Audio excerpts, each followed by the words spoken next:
UP में सड़कों पे नमाज नहीं पढ़ी जाती है।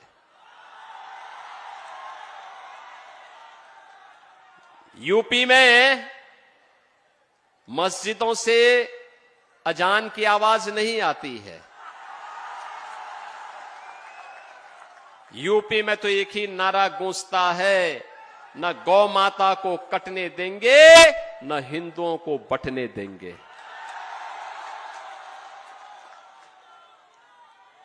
वहां पर अनुसूचित जाति हो या जनजाति, प्रजापति समुदाय हो या फिर कुम्हार हो या कुर्मी, किसी भी जाति का हिंदू है वह सुरक्षित भी है और समृद्धि के नित नए सोपान को प्राप्त कर रहा है।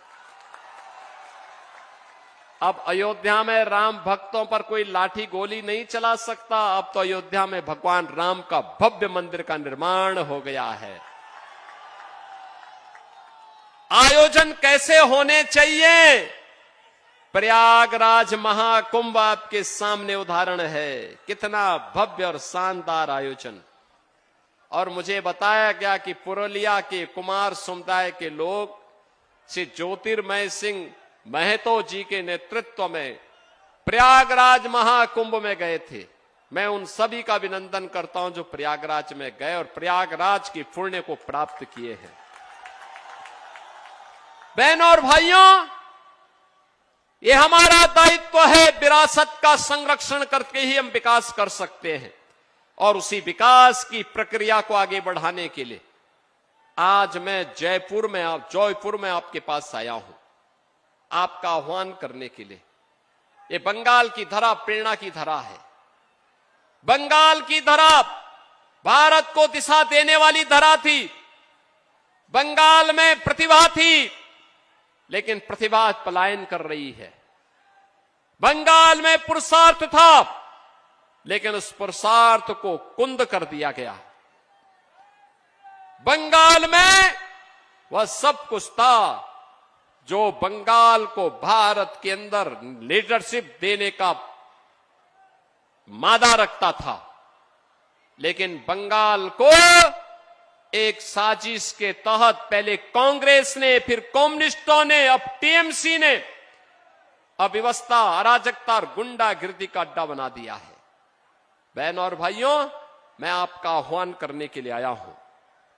याद करना, कभी बंगाल की धरती से निकला वंदे मातरम भारत की आजादी का अमर मंत्र बन गया था। और आज मैं आपका आह्वान करने के लिए आया हूं। वंदे मातरम ने भारत को आजाद कराया था। यह वर्ष वंदे मातरम के 150 वर्ष पूर्ण होने के वर्ष है। और इस अवसर पर मैं कहूंगा कि हमें वंदे मातरम के 150 वर्ष पूर्ण होने के उपलक्ष्य में टीएमसी मुक्त बंगाल चाहिए, क्योंकि टीएमसी मुक्त बंगाल का मतलब डबल इंजन की बीजेपी की सरकार, और डबल इंजन की बीजेपी की सरकार का मतलब बंगाल के अंदर अब उन्नयन शुरू होगा, विकास शुरू होगा। विरासत और विकास की इस पावन धरा के लिए आज मैं आपके बीच आया हूं। बहनों और भाइयों, ममता दीदी कहती है कि खेला हो बे, लेकिन मैं ममता दीदी से बोलना चाहता हूं, ए बार खेला शेष, उन्नयन शुरू।